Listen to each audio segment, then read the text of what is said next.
Hello, and welcome to the Walpole Business Spotlight Show, brought to you through the efforts of the Walpole Community Television and Walpole Chamber of Commerce. My name's Harry Brusades. I'm your host, and I'm the president of the Walpole Chamber. The mission of the Spotlight Show is to bring into Spotlight local businesses and business professionals and sales professionals that serve our community, and it's our job to get to know, like, and trust them so our viewers can be able to make knowledgeable buying decisions and be happy with their services. So my guests today are Neil White from Century 21 Commonwealth. Thanks for having me, Aaron. And Jason Evans from Mortgage Master. How you guys doing today? Good, how are you? Great. So Jason is a loan officer with Mortgage Master. Neil is a realtor with Century 21. And our topic for today is real estate, but more specifically for first-time buyers and first-time buyer programs. All right? So let's start off with Neil. So, Century 21. Century 21, yeah. How long have you been in the real estate business now? I've been in the real estate business since February 2014. I got my license. I joined Keller Williams March 2014, right after. About 6 months ago, I switched to Century 21. I wanted to get more closer to where I grew up. I grew up in Walpole. I wanted to be closer to where I think I can do well. I like Medfield, Walpole, Norfolk County area. I think I can do well there. I know the area. I know Medfield. I know Walpole. I know Norwood. I know Dedham. You know, et cetera, all the way up Route 1 to Boston. So I think it's going to be a good fit for me. I'm expecting good things for the future, and especially this coming year, and hoping to help out as many first-time home buyers as I can. Excellent. So you grew up in Walpole. Did you go to Walpole High? I went to Zavarian Brothers High School. I actually went to CM my freshman year. Good school. I just noticed that. Yeah. You went to CM, I think. And then I transferred, don't get mad at me, to Zavarian, and I graduated from there. My uncle went there, you know, so a little bit closer to my house too. And just like in real estate, the location's everything, right? So. Sure. I made the decision to switch to Zavarian, graduated there 07, great school. And then went off to college? I went off to college. I flip-flopped a little bit. I started in Assumption, went to Massasoit, took a few classes there, worked on the side, and then ended up at Regis College. Okay. Yeah. Business courses, basically? Mostly liberal arts, business, a little bit of science as well. I like the sciences. I like math. So that fits really well into the real estate business. What got you focused on real estate? I kind of took a step back after college and kind of just reassessed my situation a little bit to see what maybe like what I wanted to do with my life. And I kind of had to sit down with my parents. I kind of brainstormed a little bit. I realized that, you know, a little bit after college that I wanted to try something different. I wanted to do something for myself. So I decided to join the real estate business. Like I was saying to Jason earlier, my grandfather was an architect. My dad's a real estate attorney. My uncle's in the banking industry. So I kind of put my, you know, brain together and came up with real estate. Very nice. Yeah. Jason. Yep. So I know you currently live in Foxborough. That's right. Yep. Where'd you grow up? I grew up in Skinny Atlas, New York, which is central New York, in the Syracuse area, so a little ways from here. Sure. And then I came out this way when I went to Bentley College in Waltham, graduated from Bentley in 05, and got into the mortgage industry right after. So what made you make that decision, the mortgage industry at the time? Well, so at Bentley, my major was finance and economics, so I knew I wanted something related to what I've been going to school for. And I also knew I didn't want a desk job, getting a straight salary. I wanted something in sales. And I had a good opportunity at a local mortgage company that had a training program and really taught you the basics and got you up to speed. So it was a good opportunity for me, and it turned out being a great choice, and I've stuck with it ever since. So we have spoken before. You had first got into a couple lending companies that were more prime, subprime at the beginning? Yeah, I mean, a mix of things, but when I started in 2005, that was still kind of the bubble of the real estate market, and there was a lot of subprime lending at the time, so I learned that along with the more conforming conventional deals. And what led you to Mortgage Master? Mortgage Master I've been at for about 3.5 years now. I'd been at a few different companies, and living in Foxborough, Mortgage Master's headquarters is in Walpole, about 4 miles from my house. So such a great, big local company in my backyard. It was a good opportunity. So it ended up being a good fit for me. Excellent. Well, first I want to congratulate both of you for having the entrepreneurial spirit. And I think I learned very early in my career. I started out of college working 4 years one of the bigger banks as a fund accountant. And it was very hard to get up the corporate ladder unless you had like an Ivy League degree. Right. So I learned through that experience that if you were going to be successful in this world, you had to go out and grab it yourself. So I again commend you guys both for basically working for yourself, right? Your own. Yeah. You each have your own business, and that's you. That's right. All right. Yep. And as you both know, that owning your own business, it's very important to make sure that you're taking care of the client's needs, not the needs of yourself, Right. And doing the right thing. And that's what we try to promote with this show, and that's everything that the Walpole Chamber is about as well. So when we start to talk about current real estate market trends and financing, today we want to concentrate a little bit more on first-time buyers. So, Neil, we were talking a little bit about realtors, and a lot of them have different niches as far as what space they like to work in. I've heard some realtors say that I only work with listings, that's all I do. Right. I work with sellers.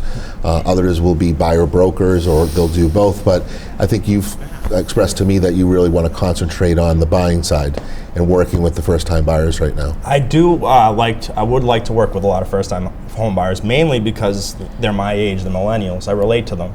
You go on my social media page, you look at all the things that I make. That's the kind of stuff, Snapchat, Instagram, that's the kind of stuff that millennials like. They like that kind of stuff, and that's what I like.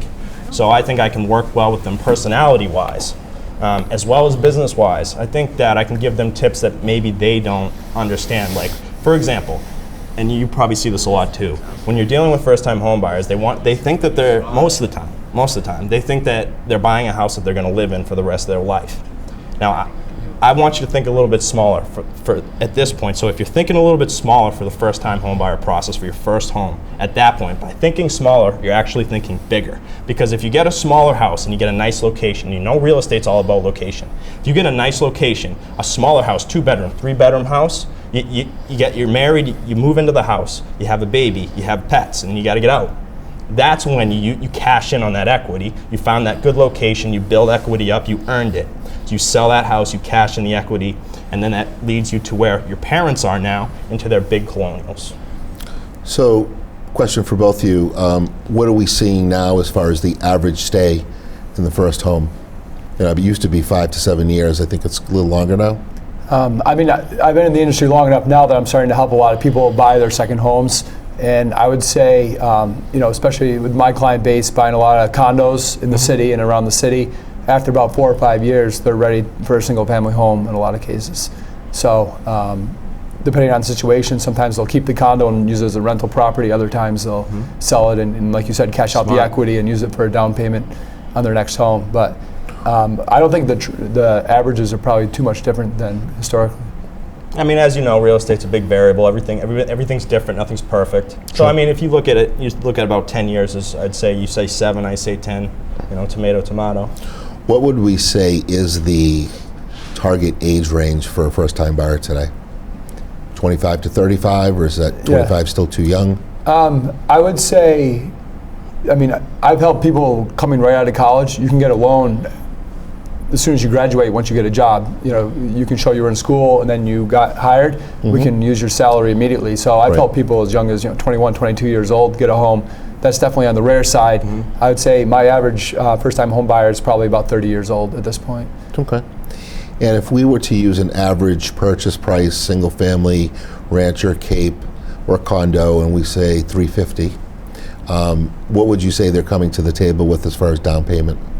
So the most common option for first-time home buyers, if they're looking for a low down payment, is you can do it with 3% down. But as far as when they're calling you, and are they saying, "I've got 10%," or "I need your help"? Tell me how I can start to qualify, or what I'm going to need. What are you seeing there? Yeah, I'd say pretty standard is at least 5%. Some people have more. A lot of times, though, it's going to be a gift from a family member, which is perfectly acceptable for underwriting. But I'd say the majority of first-time home buyers I work with are getting some type of help, either usually from parents for part of the down payment at least. So let's talk a little bit about the programs that are available to them. When I was just out of college, it was 1990, and for some reason I started to get the real estate bug as far as potentially owning a property. Back then, you still needed 20% down. There was no flexibility off of that. Yeah. Now, granted, the single-family home was $150,000, but when I was earning 25 grand a year, how was I ever going to save $30,000 on a 150 home? Just wasn't going to happen. So, a couple good things that did come out of some of that community reinvestment and programs that were changing and being more lenient was the ability to buy a home with less than 20%. So, today, again, what we just talked about, people still aren't showing up to you with 10 or 15, so they're looking at 0 to 10 range. So what type of programs are available? I mean, your standard 5%, you can go to the bank and they'll give you a loan, but that's with saved funds typically. So what programs allow for gifts? So there's a few different options. In Massachusetts, there's a mass housing program, which for first-time home buyers allows as little as 3% for a down payment, which can entirely be a gift. There's FHA options as well, which are good if your credit scores are lower, because there's no adjustments to the rate, and with that you can do 3.5% down, still all a gift from a family member. And then in certain towns, if it's considered a rural town by the USDA housing program, you can potentially get a loan with no money down still. So then there's loans for veterans as well, which offer no money down. Sure, so the VA loan. A VA loan, yep. Right. So depending on your scenario, if you're a first-time home buyer, you should definitely be able to get into a home with fairly little down. So on the MHFA, are there credit score requirements with them? Yeah, yep, Okay. there are. So to be able to do 3% down, you need at least a 680 for your credit score. Okay. Now, are you recommending that a lot of your potential buyers come sit with you first, do something called a Pre-approval. Sure. Yeah. So again, that's just to stress that to the community. For all you first-time buyers out there, give your mortgage person a call, Jason Evans a call early on, so you can discuss ways of saving, ways of asking for gift, or potentially ways to work on your credit score if that's what needs to be worked on. Definitely. Yeah. So give us a little advice on maybe improving your credit score. I mean, the basic thing is probably a lot of times the most obvious is making sure you make your payments on time. Credit scores follow you around no matter where you live and what you do for work. So I talk to a lot of people that have negative credit from several years back, and they say, oh, I was young at the time, I didn't know any better. But if you're thinking of buying a home at any point, really, you have to realize that every month counts, and it's going to follow you around. If you let an account go, it's going to harm you down the line. So number one, make sure you make all your payments on time. Number two is you need to establish a credit history. Having no credit is just as bad as having bad credit. So you need to get accounts in your name and establish that for the banks that you're going to be able to repay debt and be a reliable person to give a loan to. So really those are the key things, is get a credit history and make sure it's positive. Absolutely. And if you're somebody who already that has credit, there are also some tricks of the trade to make sure that you're either improving your credit score and making sure it doesn't go down as much. So if you have choices of what am I going to be late on this month, that would probably be better off in a revolving credit card versus an installment loan like a car or a mortgage payment, of course. Yeah, so the credit bureaus track if you're more than 30 days late on a payment. So if you are a couple days late, typically it's not going to be reported to the credit bureaus. And one other thing that some people don't realize is if you have a credit card and you're making the minimum payments on time every month, that can still potentially hurt your scores if your balance is right to the limit or even half of what the limit is. Exactly. That's seen as a negative and an indicator for potential bad credit down the line. So keeping the balances low on revolving accounts can also keep your scores higher. So Neil, first-time buyers. Well, I heard you guys both mention pre-approval letters, so I kind of wanted to jump in there if I could. Yep. I think it's a big starting point for first-time home buyers. A lot of them. I think that it's very important for first-time home buyers to at least start a conversation with a lender, a mortgage officer, somebody that gives them an idea of the process before they start looking. I mean, it's okay to look, open houses, go see a couple houses here and there when you're thinking about it, you're in the beginning stages, but I think it's really important, especially from a realtor's perspective, to talk to somebody about that pre-approval, because the last thing that realtors such as myself want to do is show you a house that you can't afford, and then have to show you houses that you can afford, but they just don't match up with the houses that you thought you could afford. Okay, so it just ruins the experience for you. So I think it's very important to get a number, or at least have a number in your head that you're working with, so that you don't disappoint yourself in the process.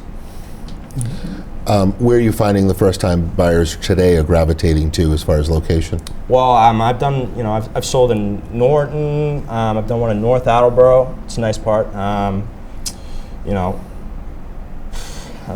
Walpole, more expensive. But mostly it'd be, Attleboro, Norton, Mansfield, Foxborough. Foxborough's a big one. Mansfield. Oh, I just said Mansfield.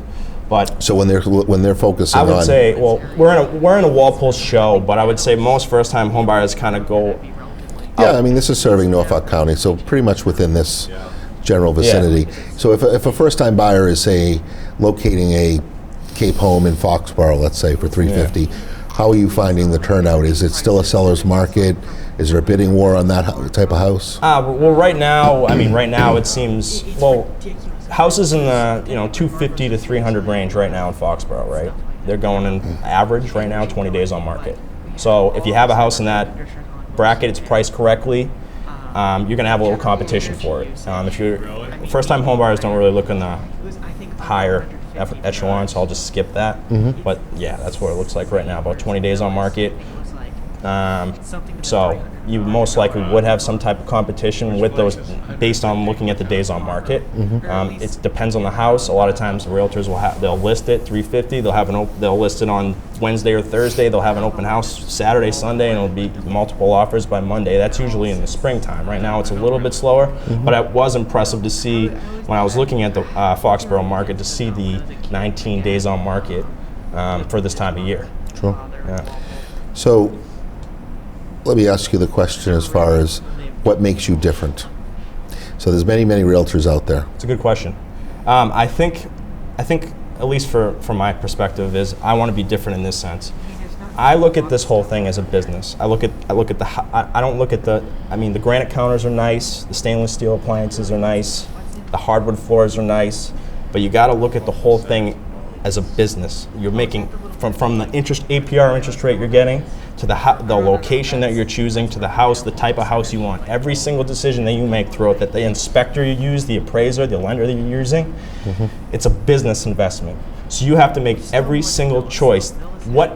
Ask yourself when you're hiring a realtor, when you're hiring a mortgage officer, when you're hiring an appraiser, an inspector, who is the person that I think is the best business decision for me right now that's going to get me in where I want to be for, in a buyer's case, the least amount of money. So what did I see on your Facebook? It was like the Shark Report or something? Shark Stats, yeah. Shark Stats. Yeah, thanks for calling that out.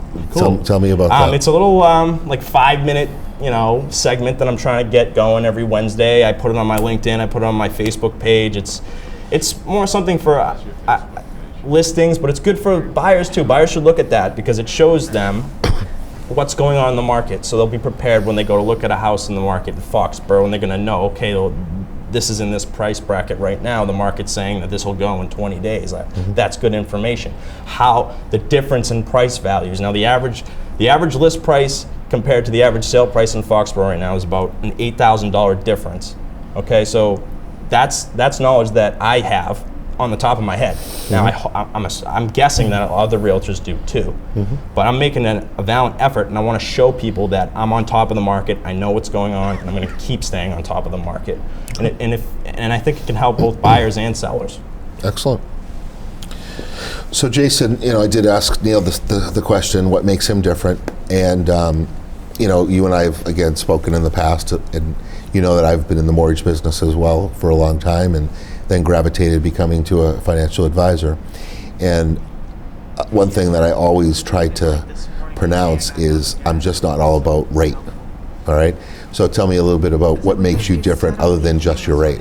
Yeah, so over the years I've continued to grow each year, helping more and more borrowers. This year I'm going to close close to 300 loans, and which puts me in the top list for rankings nationally for loan officers. And you can't help that many people if you don't know what you're doing, obviously, and able to do something different. And I think the things I'm doing different are a lot of it's focused on the customer service and delivering a good experience, getting the loan.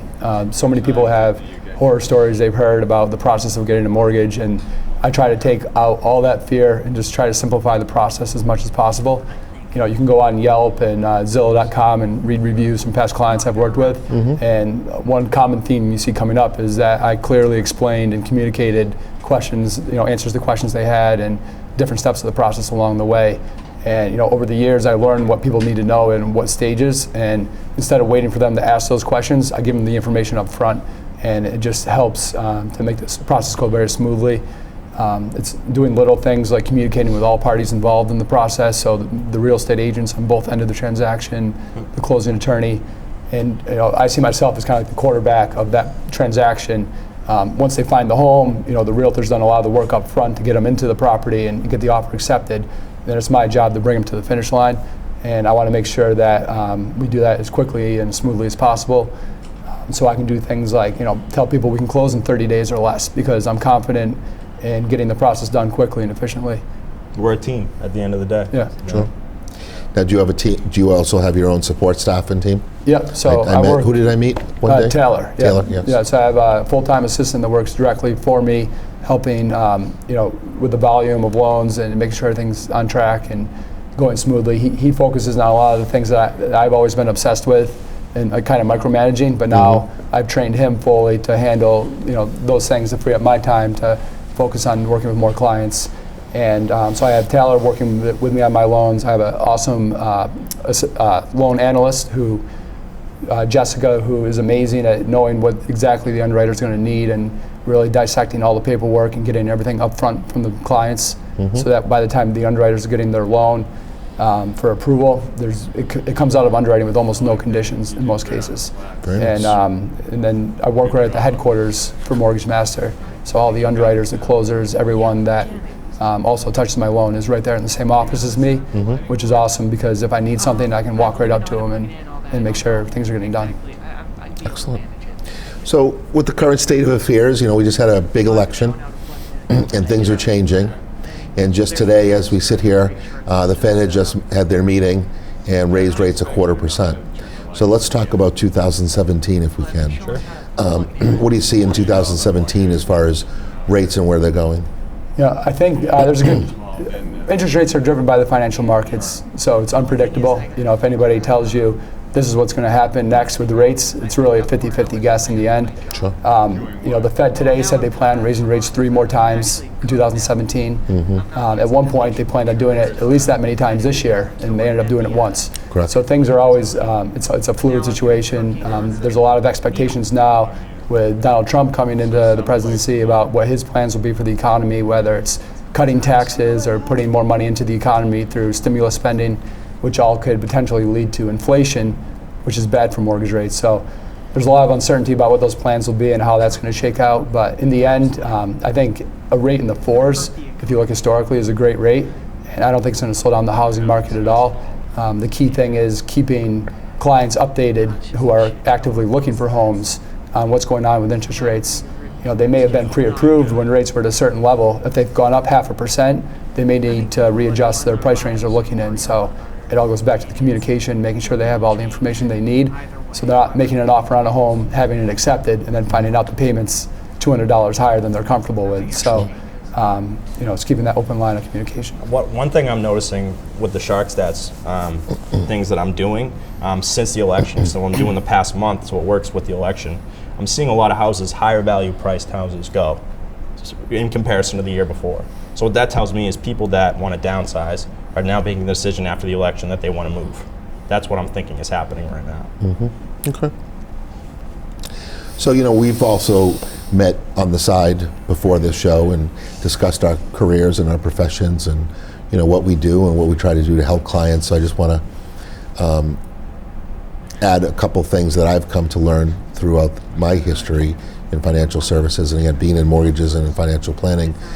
We talked about how it can be very important for you to get a real strategy together even before you go and sit down with somebody like yourself. We've talked about how people that jump into these first-time buyer homes at 0 or 5% down, maybe after 4 or 5 years, they start doing even more well at their business or become more successful, and they start thinking about long term and maybe buying an investment property, and then they realize, oh no, I have to buy a 3-family with 25% down. How is that going to happen? So trying to really come up with the path and strategize for that path at the beginning is very important. And I know when we've gone through these discussions, you've also agreed that, again, it's not just about the first-time buyer that says, I want that house or I want that rate.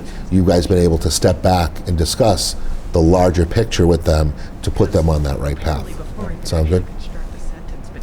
And what do you really think about 2017 as far as market prices? Well, I think they'll stay relatively the same as last year. Okay.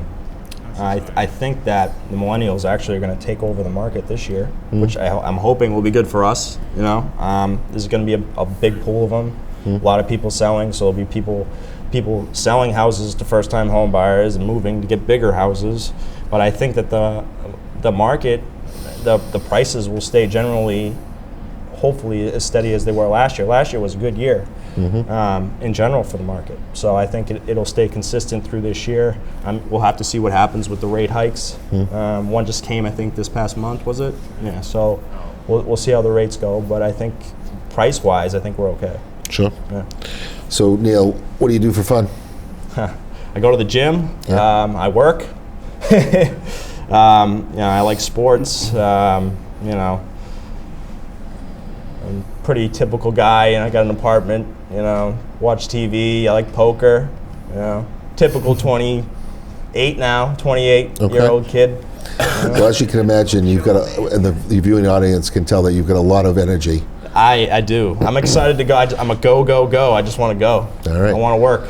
So if people are looking for a realtor that's going to jump down cellars and up attics all I want, everything. Harry, all I want is an opportunity. Give me an opportunity to impress. That's all I want. Very good. Thank you.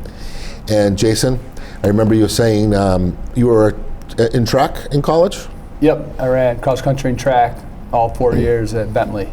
You still do running for hobby and just working out? I'll run a couple times a week still, just to stay in shape and good way to release some stress. Absolutely. And again, you live in Foxborough. Yep, I live in Foxborough. Married with 2 children? Yep, I have a 2-year-old boy, Ryan, and a 4-year-old girl, Haley. Oh, goodness. And married to my wife, Diane, yep, in Foxborough. So a lot of responsibility there. Yeah, it's awesome. It's a lot of fun. They keep us busy, for sure. And when are you going to get married soon? Yeah, I hope. Yeah. Someday. I'm going to work on myself for a little bit longer first, but we'll see where that goes. So we're getting close to the end. I always like to try to finish or at least speak to what you guys might be doing to give back to the community. Yeah. Big part of the Walpole Chamber, our tagline is advancing business and community. And when people talk to me about becoming members, I say, let's take a step back. It's not just about business, it's about giving back. Right. So, Jason, have you been involved in any type of charities, or I think you mentioned something about with your running, you've been involved in some things. Yeah, so I'm always looking to do local things to help out the community. Like in Foxborough, every spring they have a trash cleanup day that we all do as a family. You go around and help to clean up the town. And then something like last week we did with our a group that I'm part of. We did a big Toys for Tots drive, collected a bunch of toys for the holiday season. So anything like that I can do, I definitely try to help out with. So last point on the mortgage side, if you can give somebody advice. Yeah, I mean, definitely the expectation is that rates will be rising from here. That's to be seen what will happen, but if you're on the fence about trying to buy a home, it's probably going to be beneficial to try to lock in a rate sooner rather than later in general. We're coming off some historically low rates, so if it's something you're thinking about, and that could be something that sways people to starting to be a little more active. Great. Quickly, got a couple minutes, a couple of seconds. Couple of advice. What are you doing for giving back to the community? When I was with Keller Williams, they did a huge food drive. I actually did a lot of door knocking and collected a lot of food for the food drive. I just donated about $100 to Boston Children's Hospital for the for the holiday season. One of my good buddies actually is a real go-getter like myself, and reached out to me, and I was more than happy to do it. Anything I can do. Great. Awesome. I'm here to help. You know what I mean, Harry? All right, give Neil. me an opportunity. We'll give it to you. Well, thank you for coming today, Neil. Thank you. Jason, Thanks, Harry. thank you for coming in. I appreciate it.